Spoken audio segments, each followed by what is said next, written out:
At Arizona State University, we're bringing world-class education from our globally acclaimed faculty to you. Ranked #1 in innovation for 10 consecutive years and #2 among public universities for employability. ASU isn't just ahead of the curve, it's creating new paths to success. Earn your degree from the nation's most innovative university. Online, that's a degree better. Explore more than 300 undergraduate, graduate, and certificate programs at asuonline.asu.edu.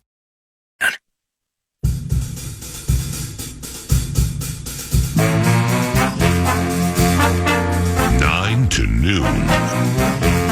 Just listen. Just listen. Double doink. Yeah! Come on! Oh, good. It just drives me absolutely batty.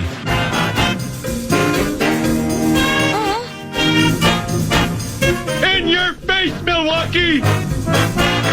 Minnesota is so hot.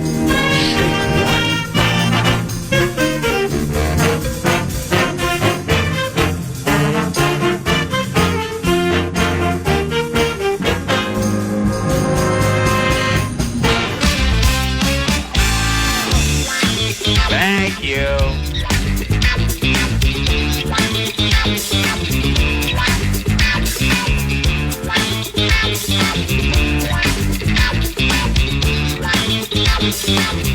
Now, what did I do wrong?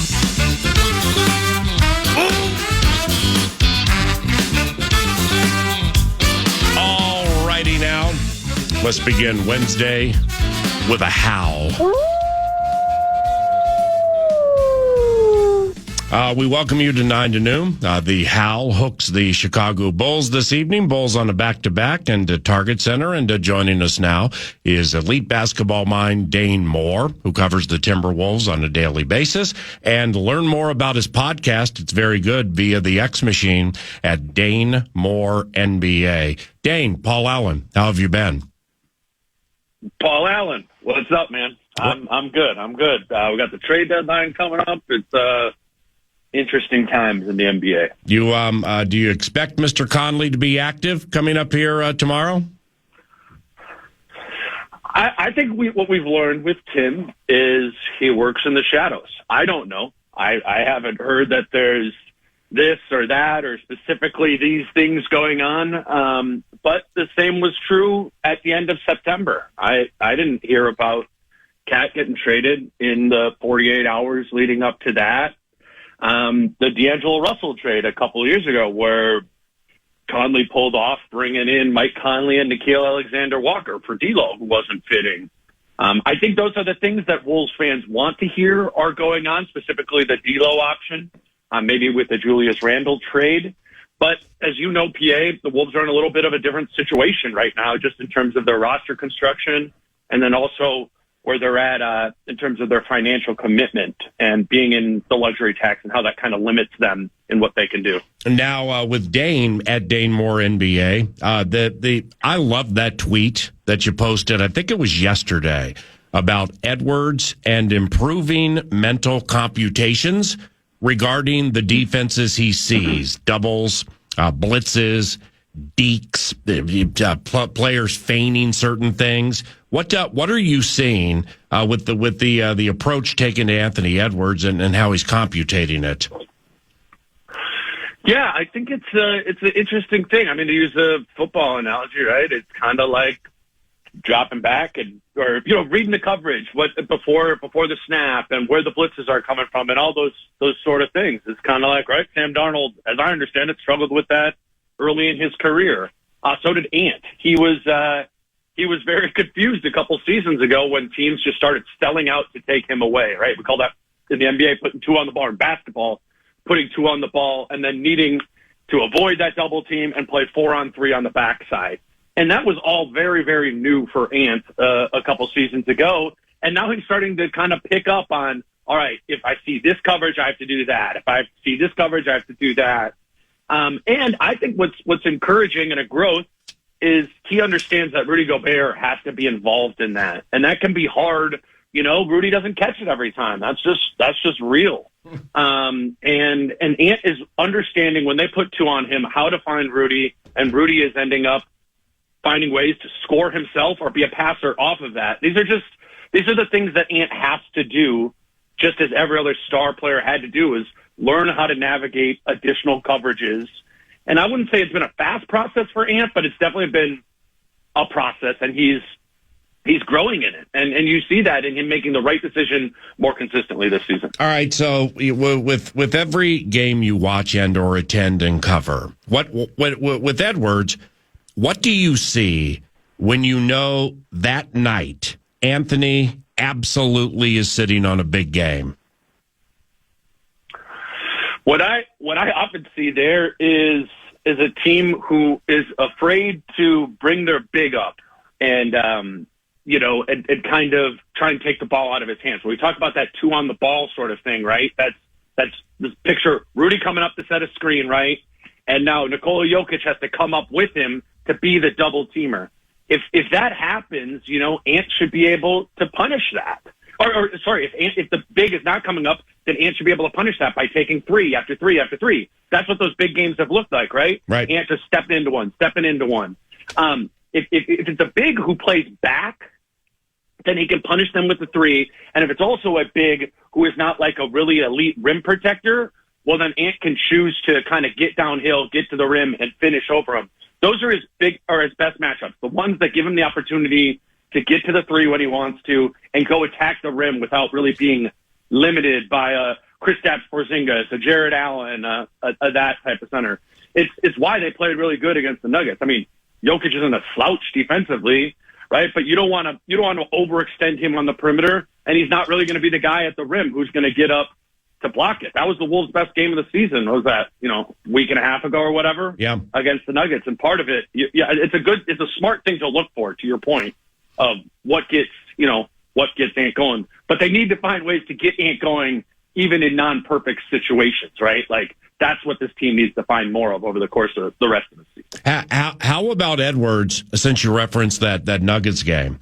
How about Edwards when he becomes so engaged, something gets under his skin at any point of the game, and he slaps the floor and picks up Jamal Murray or whomever full court and is like, you're not getting around me. I mean, it's like, when and we saw it a lot in the postseason, but in the regular season, when that triggers with Anthony Edwards, it's a quick reminder they all can play defense in this league when they want to.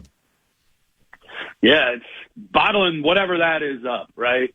I think it's normally just when he's pissed off, right? And he just is like, all right, we're down, or this hasn't been working, and he just kind of strikes that match and lets that fire burn, right, for a couple possessions. Mm-hmm. That's hard, right? Luka Doncic, right, the name of the week. He's scoring and being used offensively at the same volume as Ant is, right? But does not have the same defensive responsibilities, or you never see Luka do that because there's only so much in the tank. And I think that's what Ant needs to navigate and what Finch needs to navigate. And it's why it's really important that they don't have to have Ant guard the best player all the time. That's why Jaden McDaniels is so important. That's why Nickeil Alexander-Walker is so important. It's even why this Jalen Clark kid who started playing this week is important, because it's unrealistic. As much as we like what that looks like when Ant plays that way, it's unrealistic to think that Ant can play 48 minutes of that defensively while scoring 40 for you on the other end. Did Dane, did the loss to the Wizards astonish you, despite the players Minnesota ended up being without? See, the thing is, you look at the end of that game, and I just think the Wizards had better players on the floor. I know that sounds crazy, but Poole's not terrible. Kuzma, Valanciunas, Brogdon, that was better than what I thought the Wolves had there with, Conley, Ingles, Gobert, Jaden was out there. It was, the Wolves were so decimated from an injury standpoint there. I just think what was disappointing to me was that they just didn't take care of it earlier. That Wizards team had lost by 40. Don't mess around. Take them out early in that game. They don't care. I think they were 6-41 going into that game. I felt like the Wolves do this way too much with these bad teams, is they kind of give them some life. Jordan Poole gets rolling early. just take care of that. If you take care of that early, then you don't got to deal with it late. I don't know if I was astonished because, no Julius, no Dante, Nas gets hurt in the second quarter. I think it's disappointing more than it's astonishing. How, with your trained eye, how would you analyze Mike Conley's season? See, that was weird, right? I mean, there's been some disappointing stat lines lately. I was under the impression earlier in the season that the inclusion of Julius Randle, right, who's a point forward, kind of took away a lot of Mike's role, his sort of offensive primacy he had of being the main handler and the guy who was getting him into stuff. At the beginning of the season, Conley's just kind of spread out to the corner. He's not really doing the point guard stuff because Ant was initiating or Julius was initiating, and that just kind of made him a little irrelevant. The problem is now I feel like we've seen him get back into that Mike Conley role of being the point guard, and the returns in terms of the production are still, night and day different than they were a season ago. I mean, I think some people forget Mike Conley was nuts last year. Like, he was so good, and I've always kind of like held on to that. I'm like, how much could 1 year make a difference? But I don't know. The proof is kind of in the pudding of what the production has been. I don't see him from a physical standpoint being like substantially slower or weaker or anything like that. I don't know. It's a weird one for me because I want to believe that he can get back to that gear of a season ago. But to be fair, and when people are calling for Rob Dillingham, right, it's getting tough, right, to watch Conley kind of at the end of the games not have that juice to go score it. But Finch is thinking, all right, I need Conley out there to kind of manage this because he's, smart, understands what to do. But, yeah, I understand now 50 games into the season why fans are a little frustrated. Well, do you think Dillingham should play more? And when Rob gets himself in trouble and gets yanked by Finchy, what's happening? Mm-hmm. I don't even think it's so much as yanked as they're just like, hey, this is the role, like you're a 6-7 minute stint per half, and it's 15 minutes in the game. I think guys like Josh Minot and some of the other younger players are getting yanked for making mistakes. It seems to me, or I've asked Finch about it, I'm like, what are you looking for to play Rob? Are you looking for opportunistic offensive situations, like where you're trying to go on a little bit of a run, or are you looking for opportunistic defensive situations? And he said defensive situations, which means there's concerns about them having him out there against and being able to defend right now. And I think if you look at the bigger games where he's played more minutes, it's been against teams who are also playing a small point guard. Peyton Pritchard in the Boston game, I think Rob played like 18, 19 minutes. Fred VanVleet in the Houston game, Rob played 18 minutes. They're looking for defensive matchups for him. Now, that's just what's going on. I think other people you can have other opinions, and you can say, especially right now, maybe this team needs some more offense, and you just got to give them more of a leash. But I think that's what your question was, is like, why isn't the role bigger than it is? That's the sense I get from when I've talked to Finch about it, is they're just trying to. This just kind of is the role right now, and they're not willing to really expand it due to his shortcomings he has as a 160-pound 19-year-old right now. Dane, you mentioned Jalen Clark, that UCLA Bulldog, a couple of minutes ago, and dog. Right. I mean, Clark rightfully is getting praise for his defense. I mean, Malik Monk after the game, and I might have read this via your Twitter, but saying to Anthony Edwards, paraphrasing, thank heavens you got that monster off me. Holy cow, is he strong? So defensively, yeah. But what are you seeing with his offensive game? Just do the minimum, right? Be the classic 3-and-D guy. Get in the corner. If you find yourself with it not in the corner, get it back to a guard. Just the minimizing it stuff. And I think this is relevant to our previous question too, where Dillingham's role has been minimized, Minot's role has been minimized. Finch was asked about it before the last game of why Jalen Clark is kind of playing even more. And he's like, kid doesn't make mistakes. He's like, plays defense and doesn't make mistakes. And I think that maybe you want to call that an old school Finch mentality, whatever. But Jalen Clark is like of that mold where he's very aware that the defensive side of the ball is where his bread's buttered, right? You know, and he's limited offensively. Though, I don't know, like he's hit a couple corner threes. He's had a couple of straight line drives. If you're just going to be a defensive guy, that's all you got to do. Like, can you hit 36% of those threes for me? And can you, against a shifted defense, get downhill and attack the basket? It's only been 3 games, but we've kind of seen Jalen Clark do that in all 3 of the games he's played in, right? Yeah. I'm intrigued by it for sure. And he's not like super young. He's the same age as Ant. Like they're both 23. He's been around for a bit.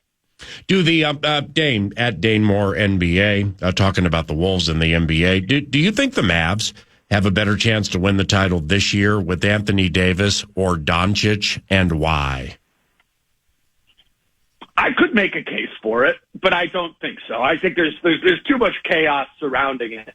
Let me just say first, like, stupid trade. You can't ignore the long term for whatever is going on in the short term. You've been around covering sports for long enough.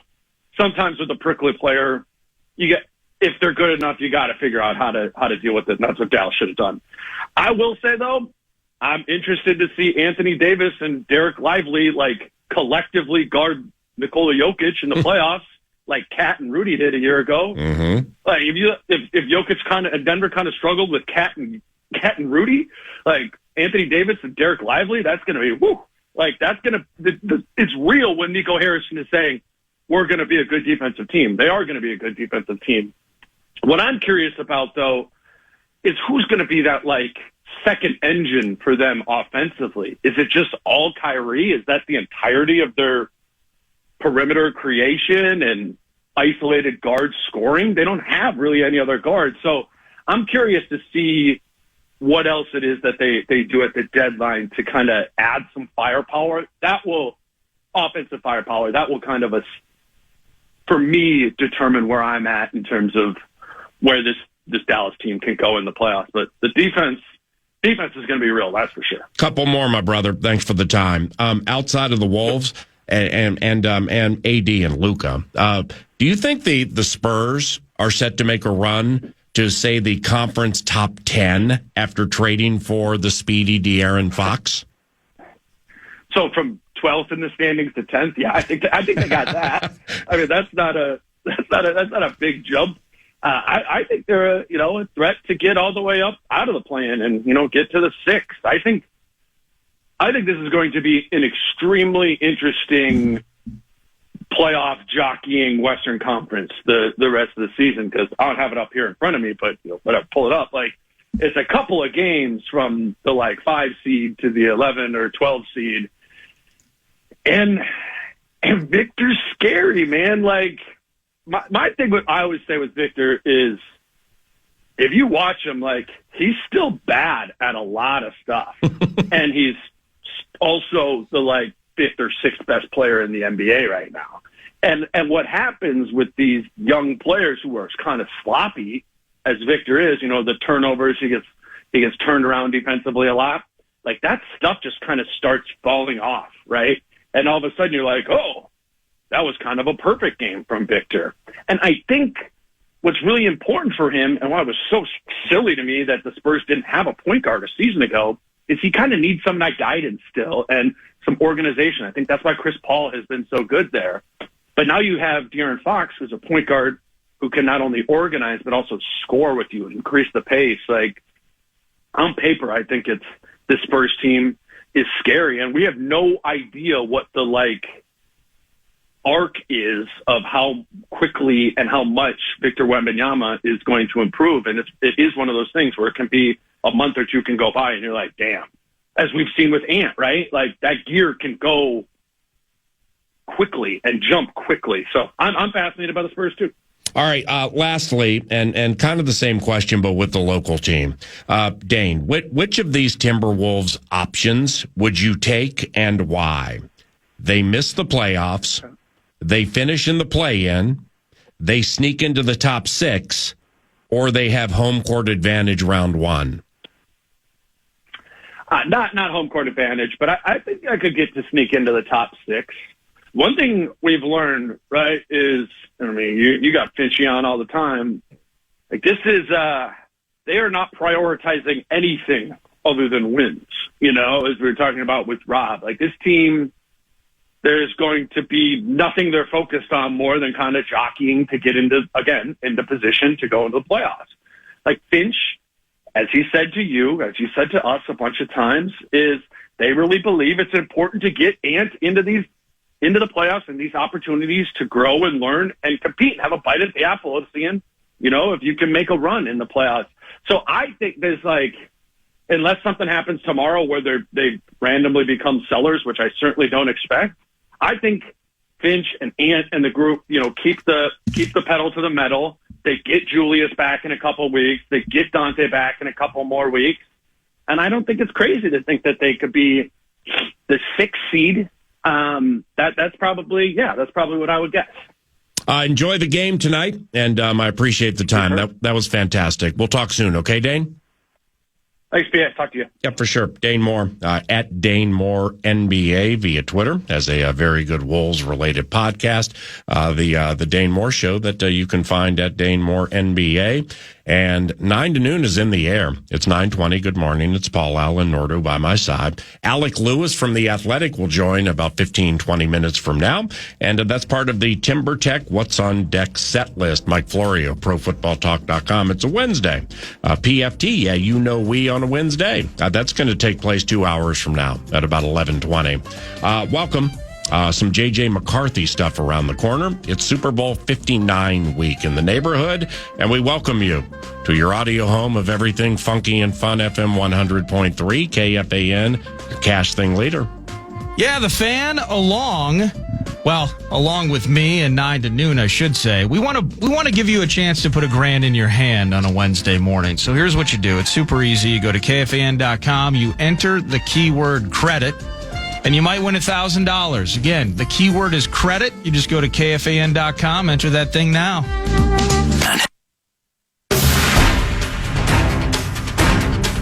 Vikes Bites.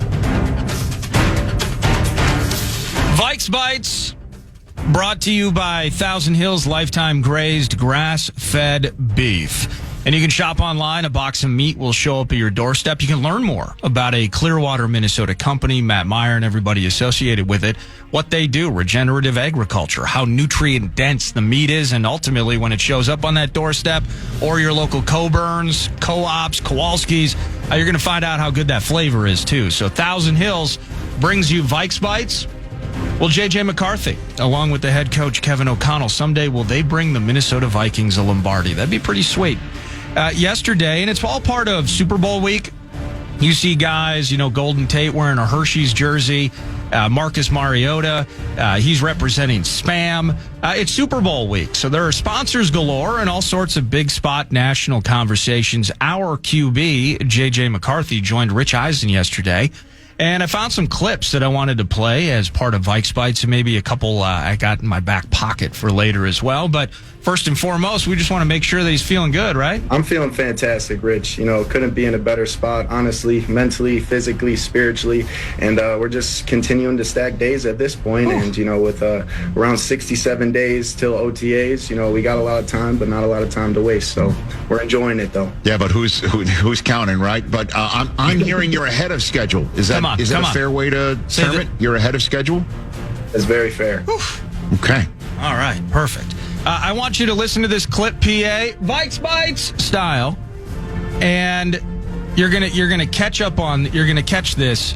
He sounds a lot like the head coach. Here he is talking about what the last year was like. It's a great question, Rich.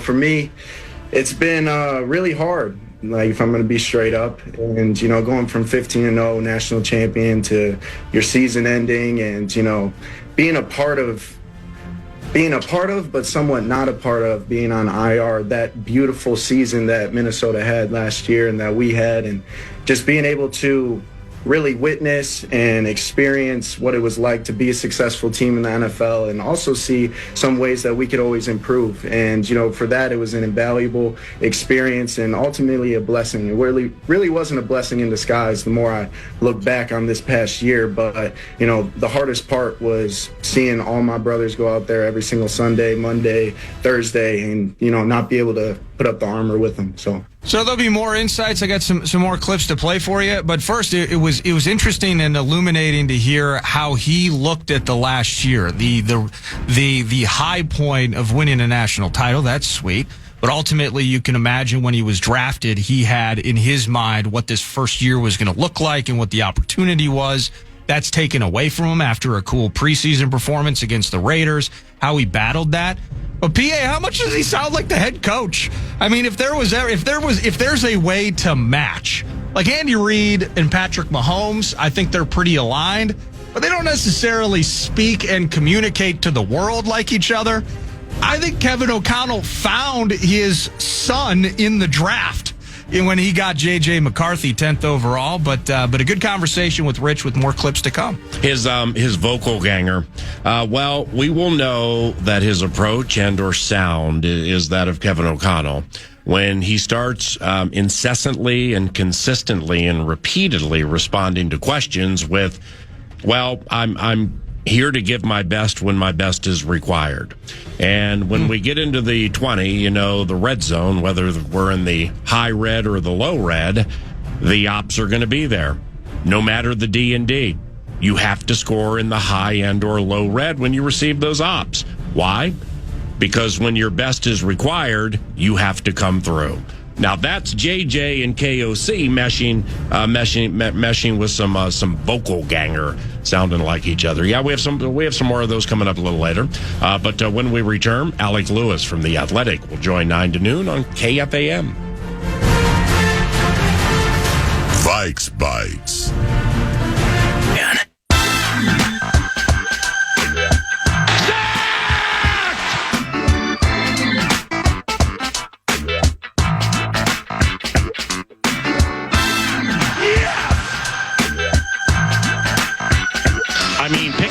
With that defense.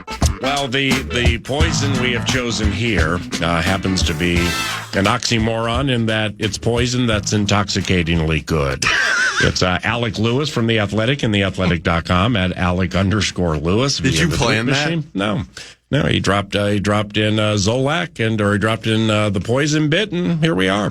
Good to see you. Yeah, good to see you too. Super Bowl is on Sunday, right? Correct. Do you have a pick? Yeah. Okay, good. The Chiefs. Good. Right, good. Well, simply because we're on a 9 to noon run where we're chatting with media members, and it's like, without mentioning names, they're treating this pick like a life or death situation where if I got to think it out and I'm going to wait till this day and this time to release it. It's either they're concerned. All right, it's either Mike Florio is concerned. His pick is going to be like released and breaking. Mike Florio has predicted so-and-so will win the Super Bowl, and it'll step on his prognosticating touchdown call, or they have no idea, or they're so concerned they're going to be wrong with something and face the slings and arrows of outrageous Twitter fortune that they just can't come to the pick. And good morning. Good morning. You know what I think is silly? Who can, what do we become? Oh, we're sports writers, so we have to be right. And if we're wrong, and we see it clearer than anybody. Well, absolutely that. Like we're sports writers, just like anybody watching at home. You have ideas, you have a prediction, you're probably going to be wrong a lot. And guess what? Yeah. Oh no. Like you know what one of the things, I mean, we're early morning and I haven't had coffee, so I'm probably off the rails already, but good morning. One of the things that always bugs me is like the person who's like on social media or whatever, see, I predicted this 2 weeks ago. It's like, congratulations. Yeah. You made a prediction correct. Right. And guess what? We all make predictions. Some of them are right. Some of them are wrong. I think the Chiefs are going to win. I could very well be wrong when Saquon runs for 150 and their defensive line torches the Chiefs front. And if I'm wrong, guess what happens? I enjoy the game. Yeah. I wake up the next morning. I cover the Vikings. And the Athletic pays me. If that happens, it's probably going to be a really sweet game that was fun to watch and entertaining for everybody. But I'm wrong, so that matters more than anything else. I mean, obviously, that's how it goes. No, you got me going because it's like.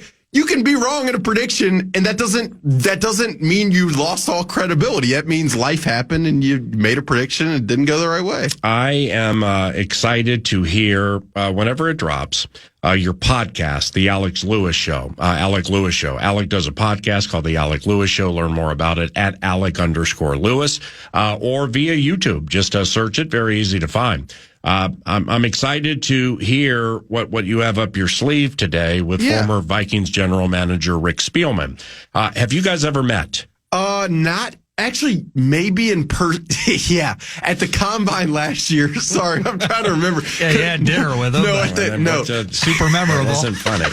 At the combine last year. So you know this, but the combine is just a marathon of late nights, and there's a lot of beverages going on. And it's a long week. And I remember like last year, I'd been at the combine maybe from Sunday to like Thursday, and it was Wednesday, and I'm walking back late at night, and I'm kind of exhausted, and I'm walking back through the corridor upstairs of the JW Marriott, and I ran into Rick Spielman. Not ran into him, like bumped into him, but you got lost. No, I was just walking. What were you doing at the JW Marriott? I think I was mingling with certain agents or whatever happens. But about 5 miles from your hotel. Yeah, no, you're right. Even though that I actually was staying at the Residence Inn, where you'll be staying if anybody wants to come find you. That'd be great. So, have you ever tried to book the Fairfield, but you accidentally booked the one by the airport? I don't think I've done that, but that would be definitely something that I would do. But I've spoken to Rick multiple times on the phone, and then that was the first time meeting him in person. But I don't think he had any idea that I had been the one that he'd spoken to on the phone, because he talks to a lot of people on the phone. But I'm looking forward to talking to him. Does it drop today? No, tomorrow. Okay. Now, with your podcast, the Alec Lewis Show, courtesy of our mutual friend Tim Siegley and First Resource Bank, Tim Go Crazy.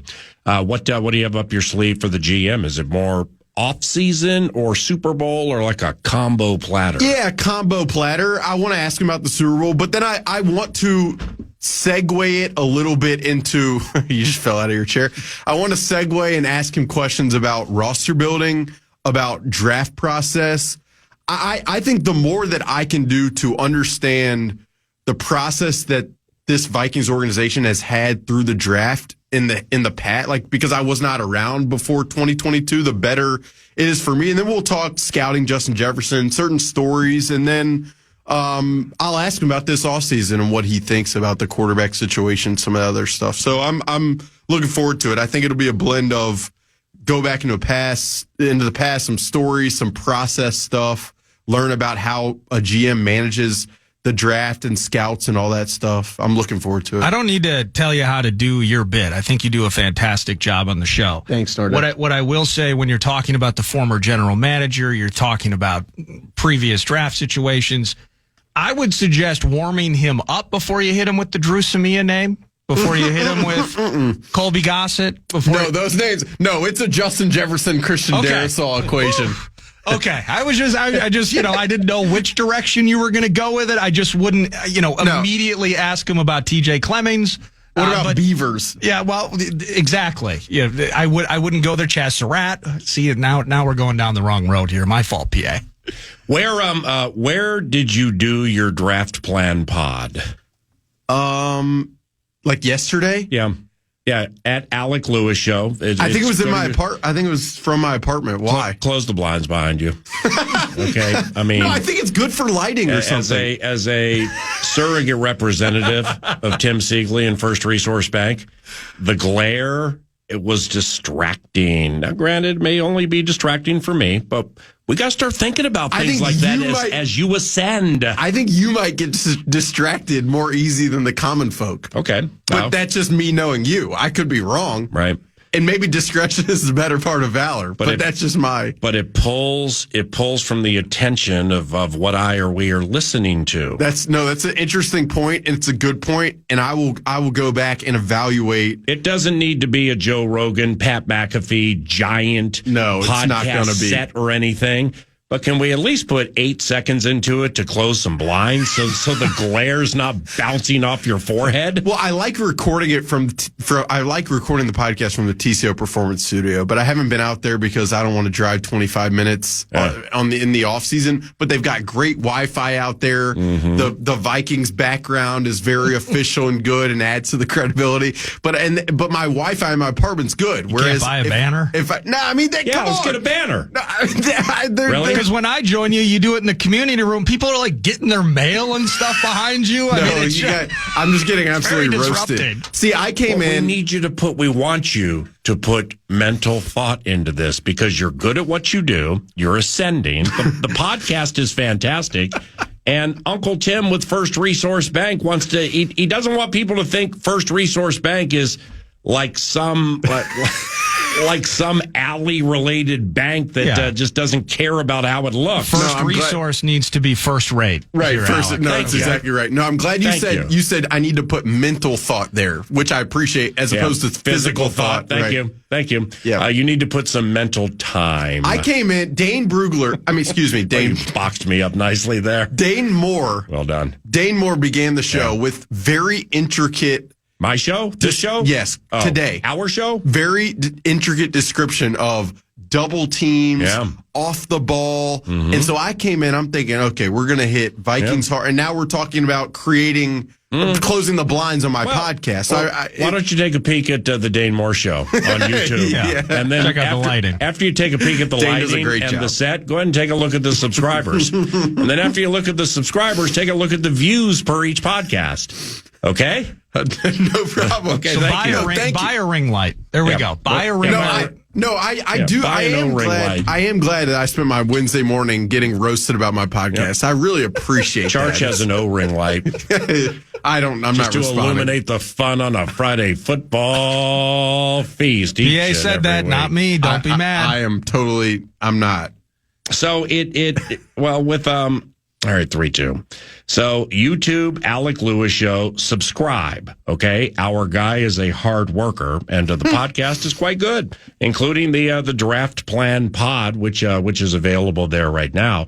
And Alec Lewis, young Alec, already has names for the 24th overall pick in the draft, you savage. You already have names. What are the names? I've watched probably 12 running backs on film. Ooh. So is Cody Alexander and Dane Moore. Yeah, Cody Alexander.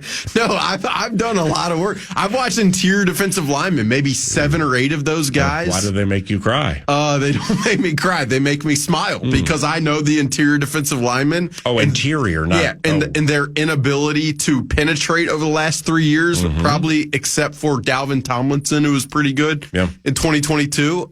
So, no, I've evaluated a lot of these guys because why aren't you dropping names? You want people to go to the pod? Yeah, now you're getting crafty. Now we're getting subscription related crafty. No, but also, how far in depth do you want me to go right here? I can rattle off Walter Nolan, T.J. Sanders, Josh Farmer. Thank you. Kenneth Grant. I can go. We still agree Caleb Johnson needs to be the guy, right? I got to tell you, I watched Caleb Johnson in Iowa. He is built. He can catch out of the backfield.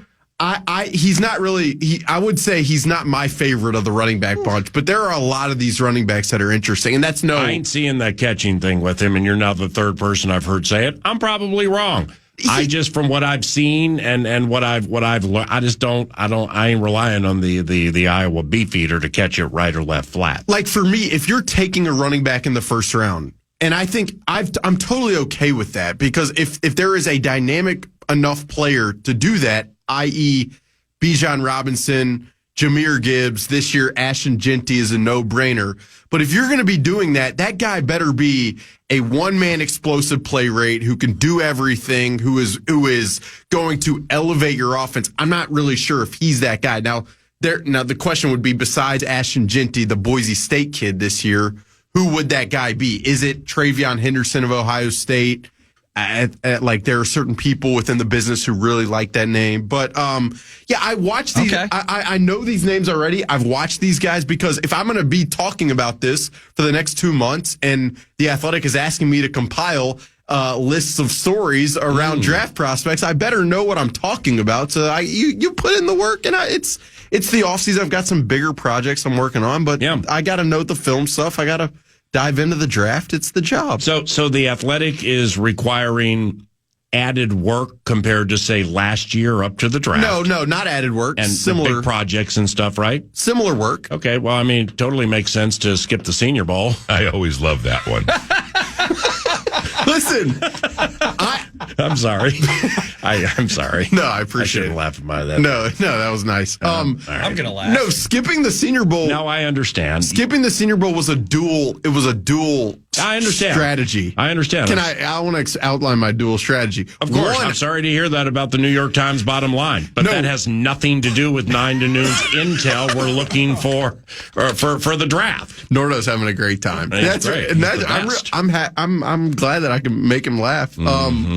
But he's the herbivore carnivore. No, the skipping the Senior Bowl was I needed some rest. First of all, let's be very clear. I thought it was a mutual decision. No, it might have been. No, but the other aspect is like, so what? If you're going down there, what stories are you concocting? And it's like, right.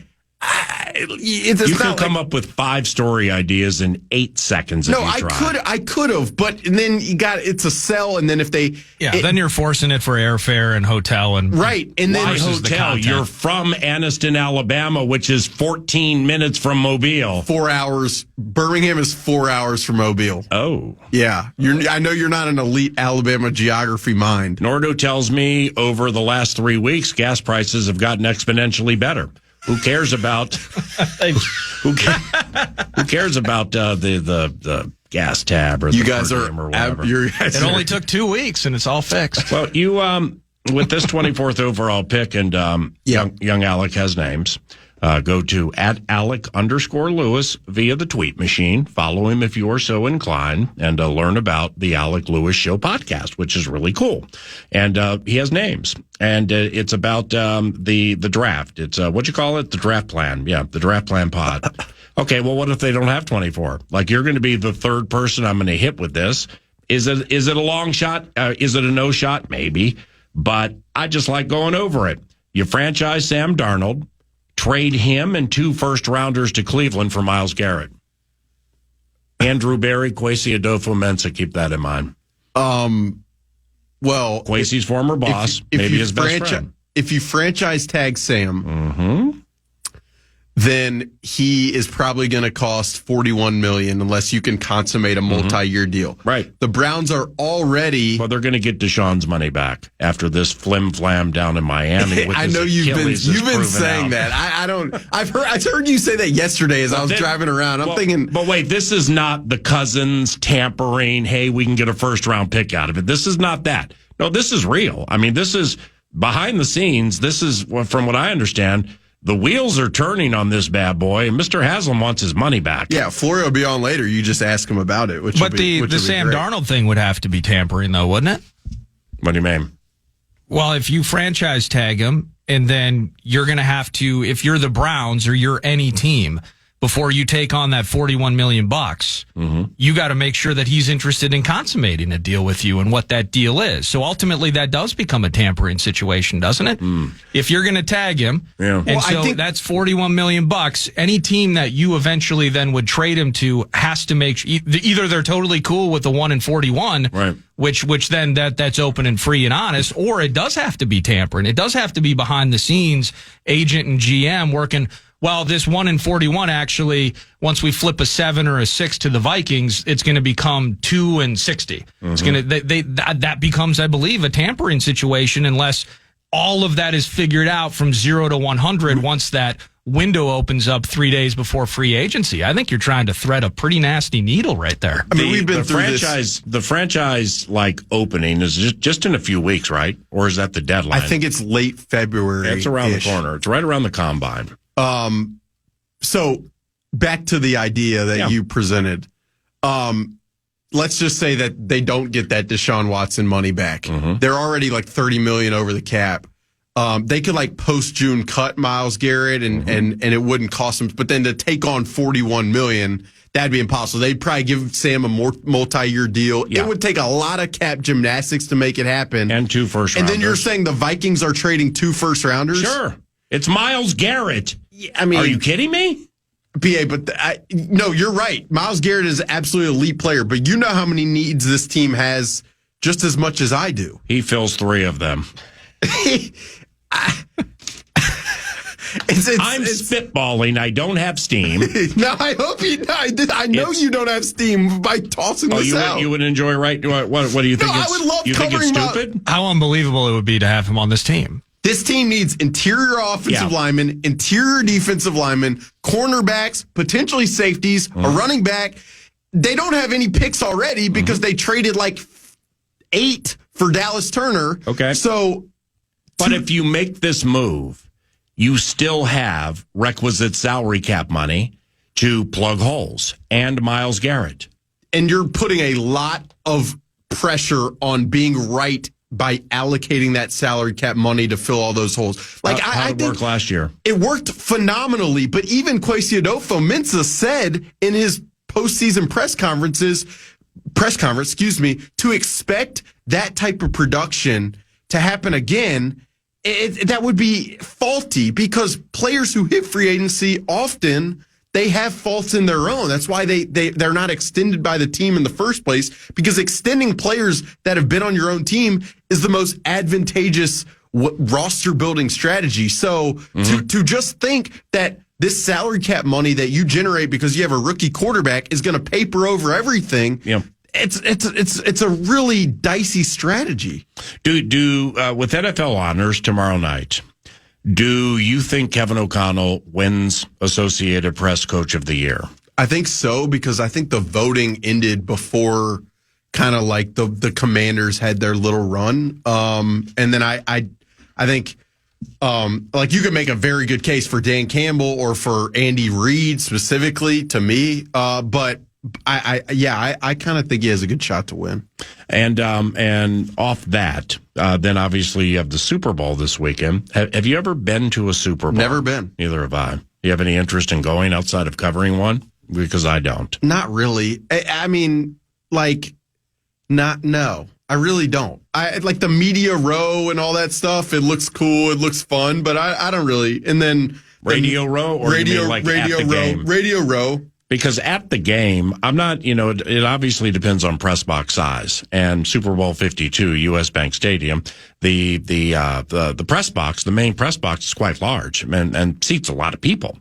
But there are ancillary spots, right? So like, if you're, they'll put you in the corner of like or maybe not top. even in the stadium, but like not in the bowl, like you're in some aggressive room off on the side watching it on TV with Dane Moore. I like watching these big games, both college football with Dane Moore. I like watching these big games, college football and the Super Bowl.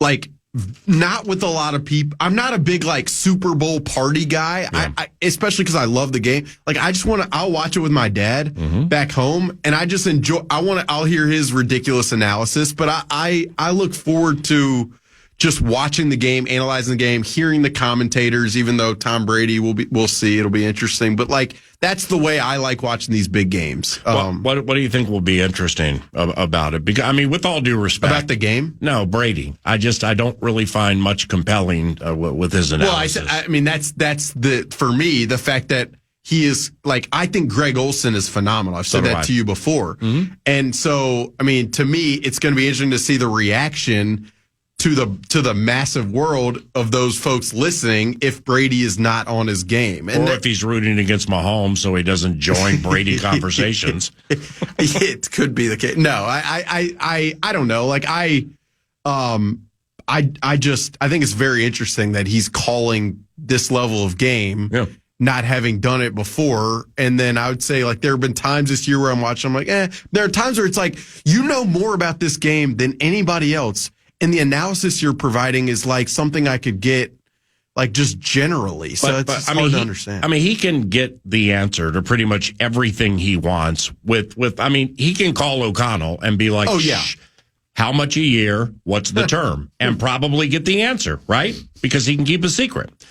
However, given he's part owner of the Raiders, it's and knowing what goes into these production meetings with networks up to games, and Brady can't attend those. I mean, he cannot go to these Fox, CBS, these whatever production meetings. Well, I think that's impacting him during the course of the game because he's missing out on a ton of minutia. He doesn't go to practice. I mean, I don't know what he gets a year. It's multiple zillions, but nevertheless, this is absolutely presenting. We have Tom Brady calling the game. Everybody watch, because like from an added knowledge standpoint, not going to those production meetings, not going to practice, he's at a loss. I also think think about the types of questions he could ask in the production meeting, the intricate layers that like other people wouldn't be able to, the questions would be better because of his amount of knowledge to be able to bring even more. So, Jalen, you got him to bite on the 9. Right. What did you see? Where were your eyes? You were waiting for the shallow cross. Right. I mean, you're absolutely right. The nuance of how these quarterbacks play the game. Right. It may be a bit lost because he's not allowed to attend the intel meetings. Right, like when they called the Vikings game, I can't remember which game. Green Bay. Yeah, the Green Bay, Week 17. Like, to have him be able to ask Justin Jefferson, like, what he sees post-snap, to be able to try to disseminate that to the audience, I think would have been really cool, but he can't have those conversations. Right. I don't like with Darnold. Hey, we were in the same division in 18. You were terrible. What happened? Yeah. Just how to turn around. I'm playing with you, but it's a little direct. But I mean, he could do things like that, you know? No, yeah, but I don't. I got to be honest. Like the freak out that some people have, or conversation around like, it's crazy that he's not talking on the broadcast, that he's I don't really, it's not of interest to me very much of like the conflict of interest. It's Tom Brady. Yeah, me either. Like, I just don't get jazzed up by that. Alec Lewis, The Athletic, theathletic.com, into the second hour, another segment with our beloved friend. And we will head into Super Bowl conversation and much more around the corner on KFAN.